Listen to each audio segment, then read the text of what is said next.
Welcome to The Quill and the Quantum, the podcast where we explore the intersection of artificial intelligence and the art of writing. I'm your host, Kathy Norris, and in each episode, we'll talk to those authors and other creatives who use or refuse to use AI in their writing process. Today's guest is author and teacher Mary Helen Sheriff. I was really fascinated and interested in talking to Mary because she teaches a course on AI enhanced book marketing. And I can't wait to hear what AI enhanced book marketing actually is and what kind of tool it can be for authors. But before I start that, Mary, when did you first realize that AI was a game changer in what you do? So, I think I kind of like it grew into my existence probably when it exploded in everyone else's. When all of a sudden you like opened up the news and everyone was like, oh, AI this, AI that, AI this. And I thought to myself, okay, people seem scared, but some people seem excited. And I don't know anything about this, but it seems like it could be fun to like explore it a little bit and see what it can do and see what other people are doing with it. And the more I played with it and like noted other people who were playing with it and kind of that kind of thing, the more I was like, hey, I can save a lot of time and money by using this. And I think my clients can too, because most writers, not all writers, but most writers don't really like book marketing. They don't really want to invest as much time as they probably need to in it. So here's a way you can do it with less time.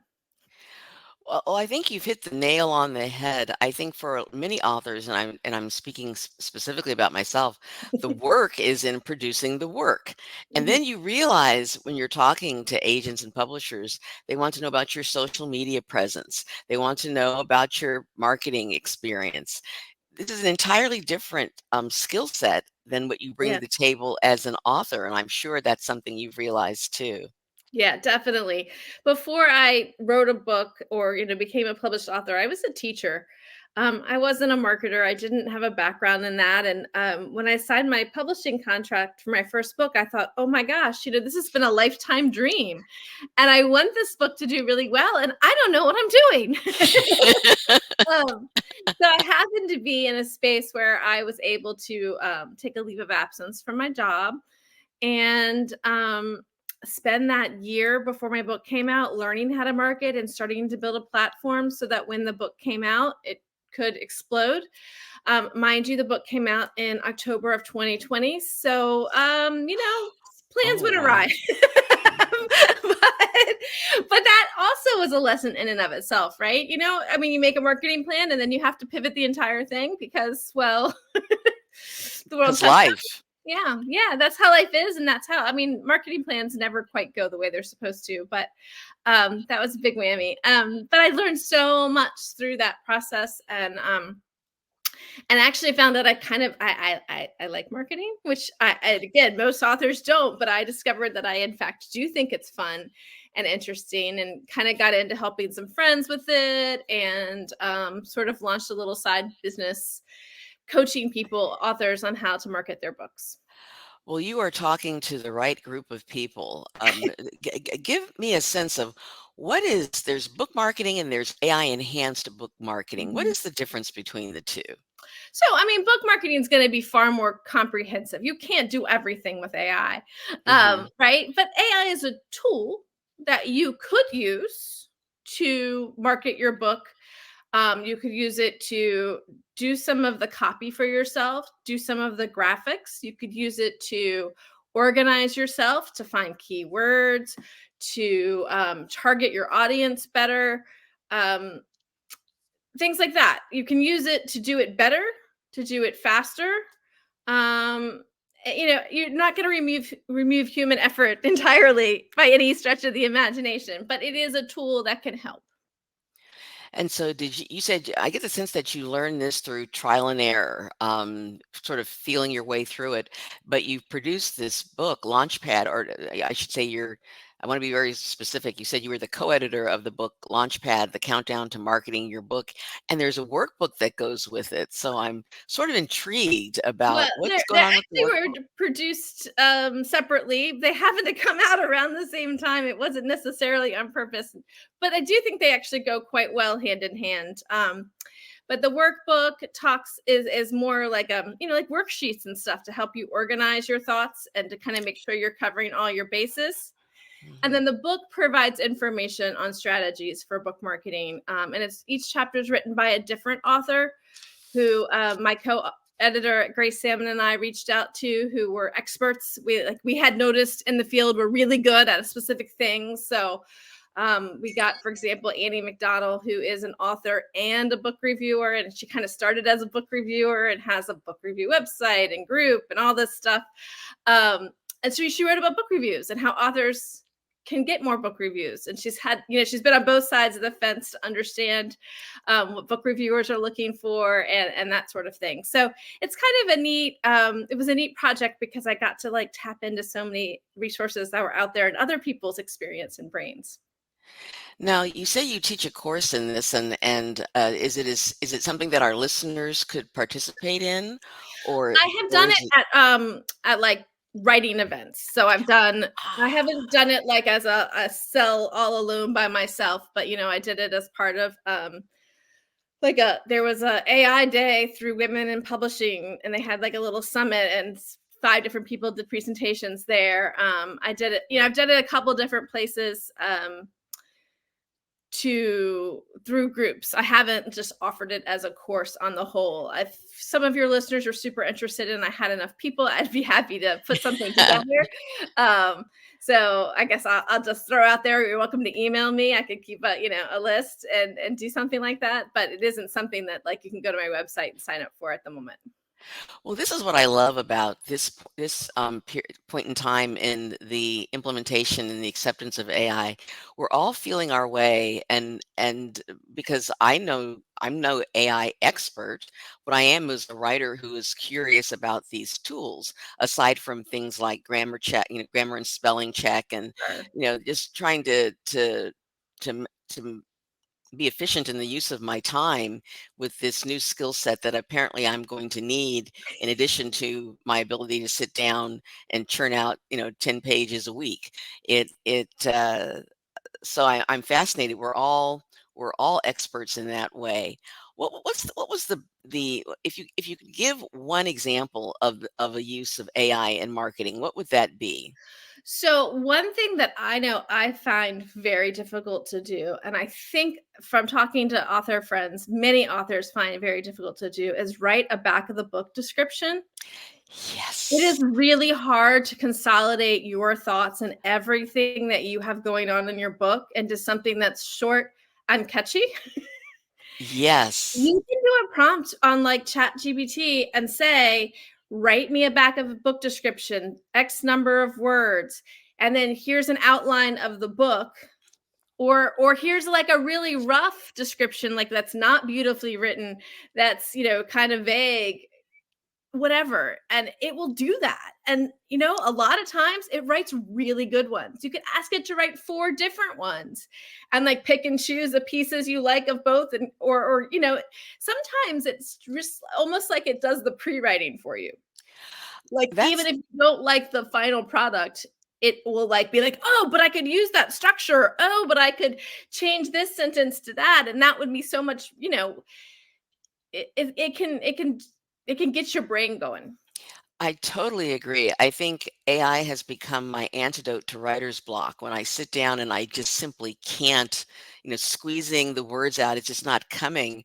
And I will say, I will put in an AI query, what would the character arc look like for, and I would fill in the details, and I get answers back, some good, some bad, but it Sure. jump starts that whole process of that blank piece of paper or Mhm, blank screen mhm. staring back at me, waiting for me to produce something that I think has got to be brilliant when we all know that the first draft is terrible. Um, every writer, I think, eventually realizes that. But that is, I think, as a jumpstart to creativity, it's one method. I know other authors who feel that that's heresy. That AI, as a matter of fact, I'm going to bring in the Authors Guild 2023 survey. The Authors Guild survey said that 23% of the writers reported using generative AI as part of their writing process. 45% said that it was as a grammar tool. 29% said they used it to brainstorm plot ideas and characters, and then 14% to structure and organize drafts, and 26% in their marketing. There you go. So hence Mary Helen Sheriff. Okay, there Yeah. you are. You're Yeah. solidly in that 26%, and I think also consistent with what we've been discussing is that only 7% of writers who use generative AI said they use it to generate the text of their work. I think for most writers at least fiction writers, shy away from that and use it as mentioned above. So 29%, 26% in marketing. Yep. Excellent, excellent. What is it? What is it that I know there are a lot of ethical considerations in the use of AI or cautionary tales. Do you have any of those to share with the listening audience? Yeah, there are definitely some things to think about as far as ethics go. And I mean, I also would like to say that I don't necessarily have the answer to these ethical questions. It's more like things to think about, and I think over time, this is new, the ethics and the laws around some Mhm. of this stuff will develop. So, but I think one of the big areas of ethics around marketing is this idea of consent and privacy. Um, and I think you can see this a lot through some of the laws that exist more in Europe than in the United States. Um, but basically, the idea is there are a lot of things around a mailing list. So many authors have newsletters that they send out, and they collect email addresses of readers and fans. Um, and it's important that you are very clear when you're collecting those email addresses that they're signing up to be on a mailing list. And I think most Mhm. authors realize that at this point, and that's kind of new. But one of the things you can do is you can actually use those email addresses to run Facebook ads. Really? Yeah, so you can target an audience. You can upload your email addresses to Facebook. They will look and see if any of those people have accounts. They can, like, if you have a new release coming out, they can direct and target an ad to people who are on your mailing list within Facebook. And they can also do like some sort of measure to determine what the qualities of these people are and find people who are like the people on your mailing list to target ads to. Really? Yes. So It- that's pretty amazing. The problem is that you're now using their email address with a third party.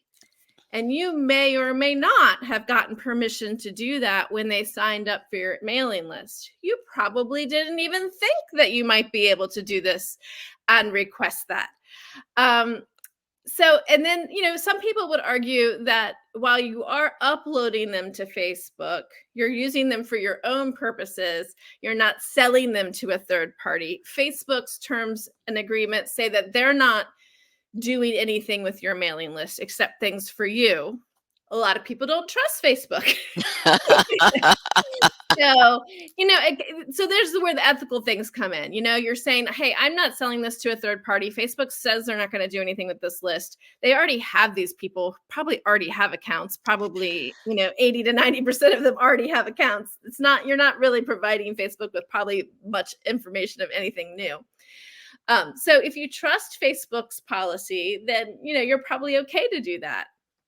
If you think that Facebook's going to use those email addresses, then you have broken, something you have probably in your privacy rules said that you wouldn't do. So, Fascinating. right? Yeah. And so some people will, say something like, hey, if you give me your email address, please know that I will be using this for my own marketing purposes. in sending newsletters and in running ads or something. And they think that kind of covers it. Do you know what so I think there's just a way that you try to be as transparent as possible. But you also don't want to like turn people off and make them not sign up for your mailing list, because it's not like you're going to be hounding them, and you don't want to make it sound like that either. So, it's an interesting balance to try to get people to sign up, be honest about what you're going to do with it, and have that kind of ethics. And it sounds like a real continuum too, because we all will probably end up somewhere along the continuum in our comfort level with having our mailing lists used in that way. I know as a consumer of things that people send me, I'm annoyed more often than I am delighted to have been included in the spread of information. And it's something that I had pledged that I would not do to people that had signed up to my newsletter. But this is Mhm. interesting that this was before I had even conceived of using Facebook as a marketing tool based on my mailing list, which is through Mhm. MailChimp. And I feel pretty comfortable about the way that they adhere to the requirements of consent. Yeah. They are quick to delete someone from your mailing list who does not appear to have asked to be on your mailing list. Yeah, and some of the email server companies, I'm not sure about MailChimp in particular, but Hmm. some of them discourage the use of taking your mailing list and putting it in Facebook. Really? Some of them do. Yep. So it's interesting, yeah, that's a big thing in the marketing world in terms of ethics and what to do with those email addresses and how to use them and how not to use them and what's appropriate and what's not. And is Um, there a chapter in Launchpad, the countdown, that talks there about is this? not. The book was written and done before the AI explosion. Don't So you hate no. that? Well, Yeah. again, the AI world is moving so fast, and Yeah. and you won't be you will not have writer's block when you sit down to do the update of the edition, because That's there right. will that's That's the right. only, the positive side. Yeah, we had talked about perhaps doing that every 2 years or so, just because marketing changes so quickly. So yeah, that would definitely be a chapter I would think to add. Well, Mary, this has been really interesting. Is there anything that you would like to add or to discuss with listeners about AI, enhanced marketing for authors? Yeah, I mean, the other thing that I think is pretty cool is using it for image creation. Hmm. So you can go to something like Bing, which is free through Microsoft, and you can put in, they have an image generator, and you can put in like, I'd like a picture of, and you can describe a scene in your book, and it will produce like several pictures for you to choose from. I have had some cool luck with that. Sometimes you have to tweak your prompt over and over again because it'll misinterpret something, or Yes. Yes. um, it can take a little bit of time, but it can be really cool to have this AI generated scene of your book in front of you. You Oh, can put in like mood and tone and type of artwork you want. Like if you wanted it to be more like a cartoon, or you wanted it to be black and white, or you wanted it to be like a pencil sketch or oil painting, or however you envision it. You can put in mood and tones you might want. Like I want it to look scary or funny, light, or so it's really neat and fun to play with. So that's something I would suggest looking into too. You can also, I'm trying to remember what it's called. I want to say, well, I'll think of that in a second. But what you can do with whatever it's called, and you can upload your headshot, mhm. and then you can tell it to put it in different settings. And if you have several different headshots, like different angles and stuff, that's especially helpful. And they don't even Okay. have to be like your like official headshot. It could just be that you're gonna upload like 20 different photographs of you, and then you can tell it to give you a headshot in a different Moods different and backgrounds and different, okay. different angles and things like that. Yeah. Well, yeah, Mary, you have encouraged me or given me the idea. You see in the upper right-hand corner that little box that says the Quill and the Quantum AI and Writing Craft, and it's pretty dull. But I think what I'll do is I will upload it into you said Bing, and see what they come up with Yeah, as something different. I mean, yeah, it never occurred to me, but yeah. why not? And Why not? the thing with the headshot I just remembered is called Dream Booth. It's Dream not the booth. most user-friendly thing. I think you probably will end up going to YouTube and finding, like, a little thing on how to use a stupid thing, but it's cool, and it's cheaper than hiring a photographer to come and take 1,000,000 pictures of you. Well, and this is true. There is, I ended up getting headshots for the podcast, and it ran right around the corner to the corner store, J.C. Penney. They have a studio, and went through that process, which was she was fantastic, a fantastic photographer. But the idea of taking the results of that effort and uploading Mhm. it and to see what else is possible out there had not occurred to me, which is why Yeah. it's sort of exciting and wonderful to be in this space. And then just the last thing, and I'll stop. I mean, Sure. I could go No. on for hours, Yeah. but one, people, you mentioned social media being sort of the bane of some writers' existences. Mhm. A lot of writers use Canva to do graphics, and Canva, if you have the paid edition, now does has an AI component, and you can ask it to create you a whole bunch of different graphics around the same image or the same thing. So you could ask it to say create 30 graphics with this and this, and it'll create graphics for you. And then you can go into, again, like ChatGPT or something similar, and say, give me 20 Instagram headlines with icons and hashtags for the following book, and put your book description in, and it'll come up with stuff for you. And you can even ask it to, like, I think you might have to have the paid version to do this, but put it in like a spreadsheet so it's like super organized. Well, this is amazing. I just started using Canva as a way of announcing new releases of the podcast on Instagram. It looks Yeah, so professional. I yeah, was it's great. It's It's great. Yeah. amazing. And you can do tons with the free account too, but the AI enhanced account does cost, I think it's like $8 a month, something like that. I Something. wouldn't swear on that, but it's not a ton. I'll just say that. Maybe it's 15. I don't know. It's not more than that. Well, this is again, I've got another assignment as a result of this podcast. So this is very exciting stuff, and I'm hoping that our listeners and watchers or viewers have a chance that this sparks some ideas or some ideas for them to do. I mean, what do you have to lose? Right. Yeah. It's what do you have to lose to experiment with this and decide whether it's for you or it's not? Yeah. It's just, I mean, honestly, you play around with it for 15 minutes, see what happens. I think you'll be kind of excited by what you produce. Oh, Um, here, here. yeah, and I do have a list of, like, prompts that Okay. you can use to try to get the marketing information. So I'll just say, if anyone wants to email me, it's maryhelensheriff@gmail.com.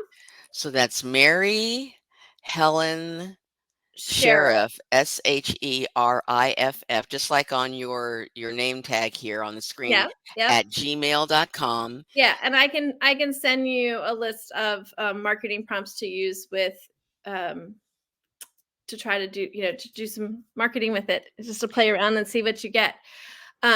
If you give, yeah, and also, if you wanted me to try to put together a class, I could, if I had enough people who did that, I would be willing to do that.